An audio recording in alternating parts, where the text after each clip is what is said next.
ਅੱਜ ਸਾਹਿਬ ਇਹ ਸਾਹਮਣੇ ਨੇ ਬੈਠੇ ਤੇ ਆਖਦੇ ਨੇ ਪਏ ਕਿ ਉਹ ਜਿਹੜੀ ਸੀ ਨਾ ਕਿਹੜੀ ਦਸੀਏ ਕੁਣੇ ਵਾਲੀ ਸੀ। ਇਹ ਉਹਨੇ ਹੁਣ ਕਲੀਅਰ ਕਰਕੇ ਦੱਸ ਛੋੜਿਆ ਕੋਈ ਕੁਣੇ ਵਾਲੀ ਸੀ। ਚੁਇਆ ਵਾਲੀ ਦੇ ਨਹੀਂ ਕੁਣੇ ਵਾਲੀ ਸੀ ਪਿੱਠੀ ਸੀ।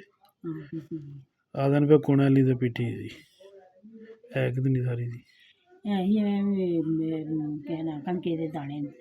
ਕਣਕੇ ਦੇ ਦਾਣੇ ਤੋਂ ਆਖਿਆ ਤੁਸੀਂ ਗਲਾਸਾਂ ਹੀ ਜ਼ਿਆਦਾ ਗੱਲ ਸਿੱਧੀ ਦੱਸੋ ਅਸੀਂ ਖਾਧੀ ਕਿਤਨੀ ਹੋਣੀ ਮੱਕੇ ਦੇ ਦਾਣੇ ਜਿੰਨੀ ਹੋਵਾਂਗੀ ਖਾਧੀ ਉਨੀ ਹੋਣੀ ਉਹ ਤਾਂ ਕਿੰਨੀ ਪੀਤੀ ਹੈ ਮੱਕੇ ਦੇ ਦਾਣੇ ਜਿੰਨੀ ਹੈ।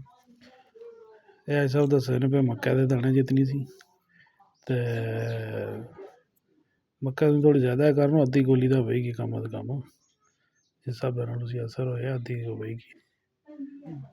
ਹਾਂ ਇਹ ਉਹਨੇ ਦੱਸਿਓ ਫਿਰ ਕਲੀਅਰ ਕਰਕੇ ਦੱਸਿਓ ਉਹਨੇ ਵੀ ਕੁਣੇ ਵਾਲੀ ਸੀ ਹਾਂਜੀ ਕਨਫਰਮ ਕੁਣੇ ਵਾਲੀ ਸੀ ਕੁਣੇ ਵਾਲੀ ਸੀ ਹਾਂਜੀ।